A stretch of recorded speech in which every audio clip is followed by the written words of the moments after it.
Good afternoon. Good afternoon to you. May you please state your name, where you are from, and the years when you schooled at Swaneng Hill Secondary School? My name is Boago Mogapi. I was born in Serowe but grew up in Pilikwe. I came to Swaneng in 1968 to do my second year because I had done my first year, which was Form 1 at Gaborone Capital Continuation Classes in Gaborone. So what was it like for you as a student in the early days? During those years, we felt very much thirsty for education because that was a serious enlightenment on our side. And education being a foreign element, we were very, very, very happy to earn it. Then I, like any other boy of those days, my whole aim was to get educated.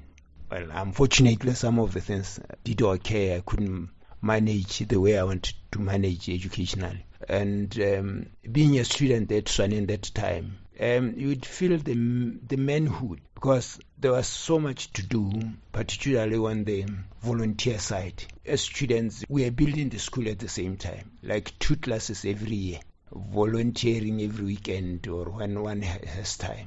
And it wasn't just on the work side like construction, even sports, most of the things that we were doing at school during our period was on voluntary basis. It was challenging mostly from each and every one of us to show up who you are, how can you commit yourself to the best of yourself. But in most bases, we're looking at what would offer for the country tomorrow. Yes, because we're treating ourselves like we're seeing ourselves as being human resources for this country. So transferring from the former school, which you said was Gaborone Capital Continuation Classes. Gaborone Capital Continuation Classes to Swaneng, did you see a major difference? Great one, because that one was Swaneng itself was giving me a more mature and it was opening one's mind, because the education system here in Swaneng in those days, it was very, very high. It was a quality education. So did you feel that you were a part of making history back then as a student of Swaneng?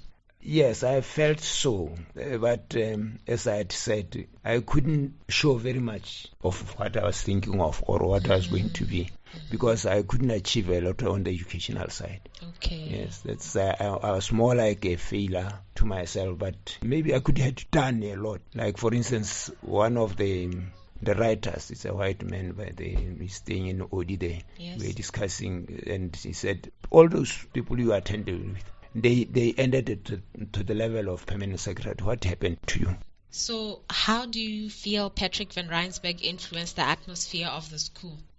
I think he was showing us the other part of the earth or the world, because he was making our minds open up. We would see ourselves as very potential people to do this and that. We'd commit ourselves. For instance, when the Form 1 students were told, each year were told that there is no place, the moment they disperse from the frontage of the principal's office, we leave the teacher while still teaching and we'll stand by the door there to sympathize with those kids going back. We are not feeling like students. We had the feeling of being parents because we are regarding those as being our younger brothers. We are fortunate to have got places in the school. But they are being sent back. That's what it's going to burn in our minds to put up the 2 classrooms for the intake of the following year. So do you have any memories that you feel are notable that you'd like to share with us?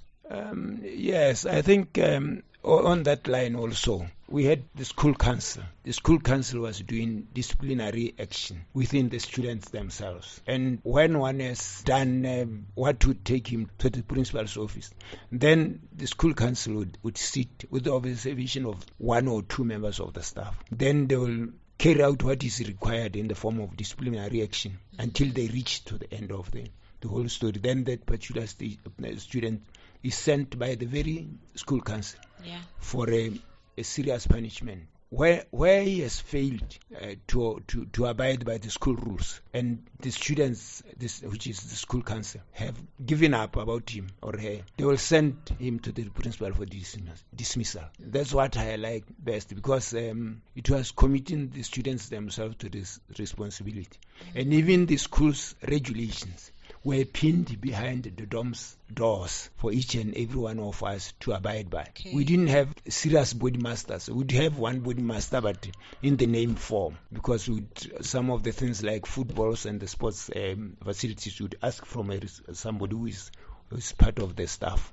But on the whole, we are watching for ourselves For and even yourselves. disciplining ourselves. Okay. That's what I liked best. So, how did the education principles that were offered at Swaneng influence your life as a student? Let me note one subject. Development studies, to my understanding, is the basic of economics. Then, what I liked best, it was when it started taking country by country and showing its wealth strength. You take Botswana, what you need is natural resources. Natural resources would mention in this way: take a person, water, and land.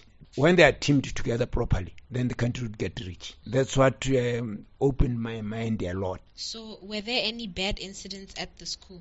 Not bad. It's just that, young as we were not mature-minded. We'd feel sometimes that the school administration is not good to us because we were cooking for ourselves. I remember at one stage we wanted to strike actually because we are not being given rice to eat.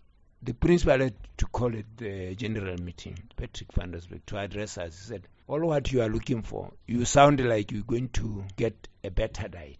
But what you are eating here, it's a super diet because you eating a lot of vegetables, fresh vegetables from the garden, which up to the tune of lettuce. And we eat raw carrots here as much as you can, raw tomatoes as much as you can here, and eggs from the farm, milk from the farm. So there was all that variety. Yes, there was all that So variety. people were crying for rice. For rice, because actually we didn't know what we were talking about. Without realizing that they had more than what they could normally have. Yes, I think it was more to do with the lack of knowledge. What is your opinion about Patrick van Rensburg and his ways? To me, his ways were good, but you find perfect people. I mean, people who have got a vision. They mostly suffer because often what they bring along to the masses or to the general public is being dismissed. He was a man of good understanding. He had a perfect direction, particularly for this country. I remember when at one stage it was 81 or 82, when he wrote a full page and a half in the Miri newspaper, asking the government to give him Minister of Education, because the Minister of Education had been given 109 million pula during that year. And he asked to be given the ministry for 5 years without being given any money anymore. Then he even remarked that by the end of the 5 years, if we are not lucky enough, we'd be within a mess of rotten stuff. The rot would be from the food that we'd produce by then. And I knew what he was talking about, because I knew his ideas, take a small thing and it grow into a marvelous, huge thing. So he was turned down by the government. He was turned down.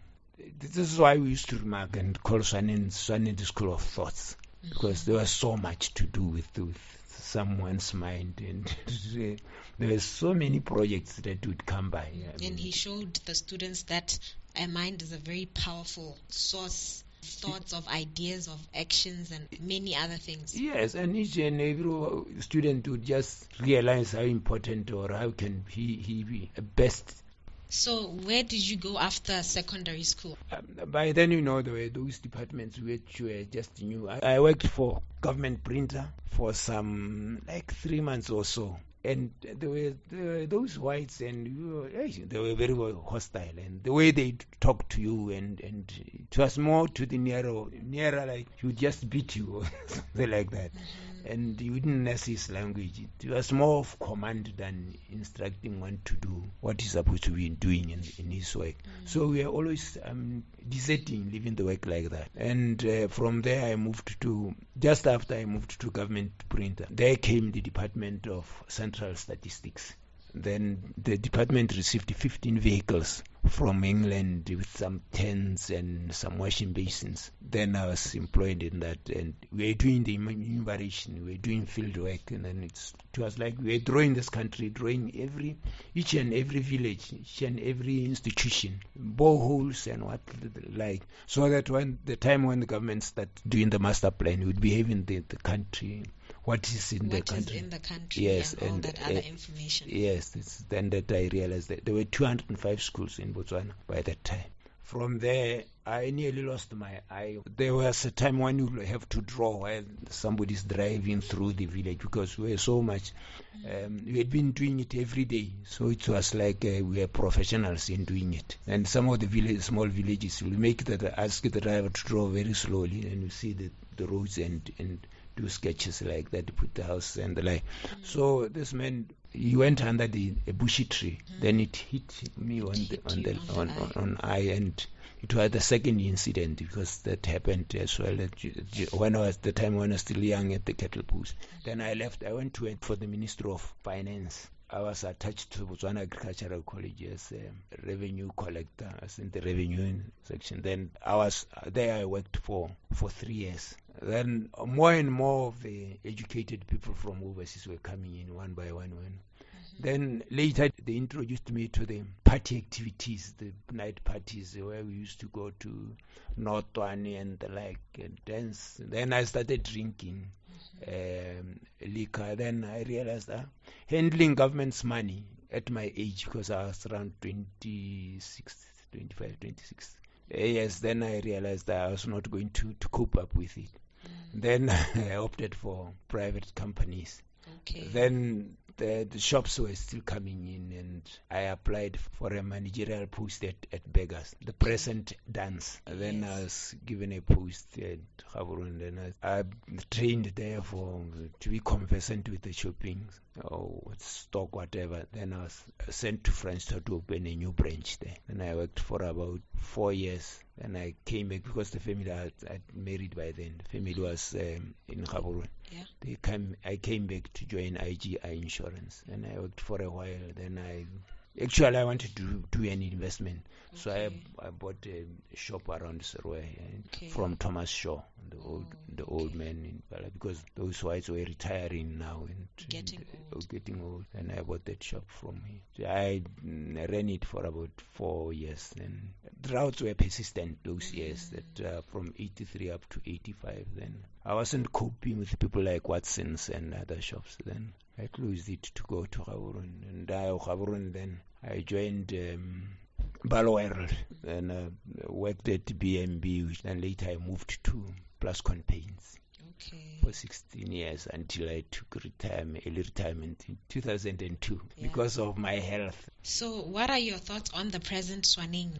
I don't know much about it, but to me it would look a dilapidated institution. I mean, when we take it to those olden days, it's not vibrant enough, because during our time it was more with the community life. The school had bicycles for the Form 4 students and Form 5s. And every Friday, they go out for about an hour or so to go and do what they called village survey. This is the type of life some of my people are going through. See. And what can I do? Then what can I do? Then this person is coming and is complaining because of this. And it's true, because I've seen it during my education. And because you have gone through it while making those researches.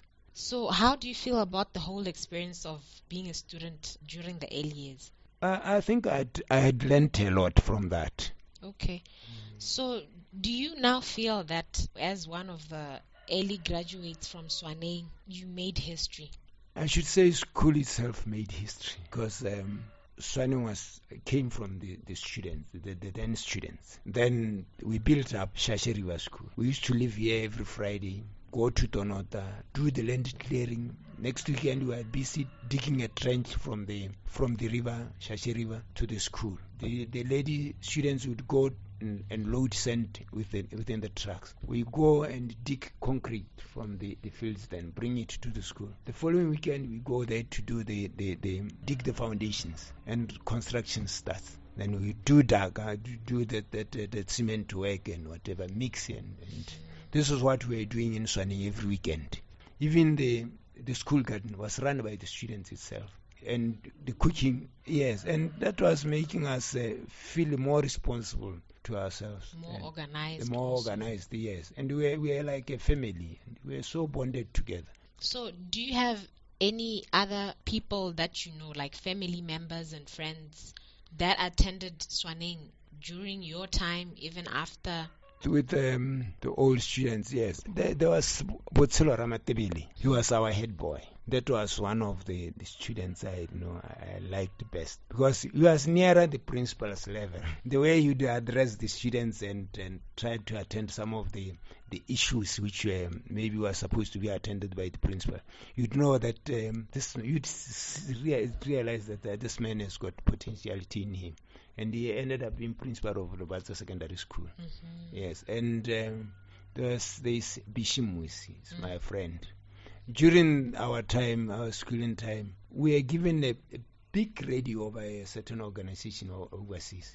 And he was made in charge of it, would care for it. And with those principles, we'd respect him and we'd never dare and tamper with the radio. And when he's got it near himself there, tuned to BBC and to just be like that. Then thereafter, you'd allow us to play Radio Botswana. We switch to Radio Botswana from Patanga, and we jive there.